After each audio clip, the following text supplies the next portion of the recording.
আমার কাছে এমন নারীও এসেছেন, এসে মনের দুঃখে ফোনে এক ভদ্রমহিলা আমাকে বললেন যে হুজুর, মানুষের জীবনে দুঃখ থাকে একদিকে, আমাকে আল্লাহ সব দিক থেকে দুঃখের মধ্যে রেখেছেন, পরীক্ষার মধ্যে ফেলেছেন। কিভাবে?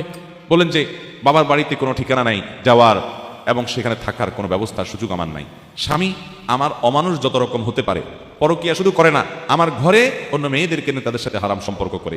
একজন নারীর জন্য এটা কত বড় বেদনার। শুধু আমার ঘরে না, আমার কক্ষ থেকে আমাকে বের করে দিয়ে সেখানে সেটা দখল করে সে, এটা যে একজন মহিলার জন্য কত কষ্টের হুজুর, সেটা আপনাকে বলে বোঝানো যাবে না। এরপরে বললেন যে আচ্ছা ভালো, স্বামীটা খারাপ গেল, আমি সবর করলাম, আমার ছেলে মেয়ে বড় হয়েছে।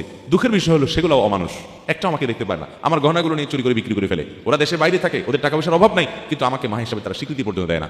এরকম স্বামী অমানুষ, সন্তানরাও অমানুষ, বাবার বাড়িতেও যাওয়ার জায়গা নাই, এরকম একটা জনম দুঃখী মানুষ আরেকটা আছে কিনা সমাজে আমি জানি না।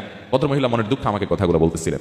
ভাইরা আমার, আমি তাকেও বলেছি বোন, আমি আপনার কষ্ট বুঝতে পেরেছি। আল্লাহ তাআলা আপনাকে ধরুন জনম দুঃখী করলেন, চিরদুঃখী করলেন, কোনো দিক থেকে আপনার সুখ হলো না। এরপরও আপনি যদি এইভাবে চিন্তা করেন যে আমার সকল দুঃখের বিনিময়, সারা জীবনের দুঃখের বিনিময় আল্লাহ তাআলা যদি আমাকে জান্নাতটা দিয়ে দেন, এটা থেকে লস প্রজেক্ট হবে ব্যবসা নাকি লাভের হবে? তাহলে 30-40 বছর আপনি কষ্ট করলেন, সব ধরনের জুলুম সহ্য করলেন, এর বিনিময়ে আপনি জান্নাত পেলেন কয়শো বছরের জন্য? অনন্তকালের জন্য, অসীমকালের জন্য। মৃত্যু আর কখনো আসবে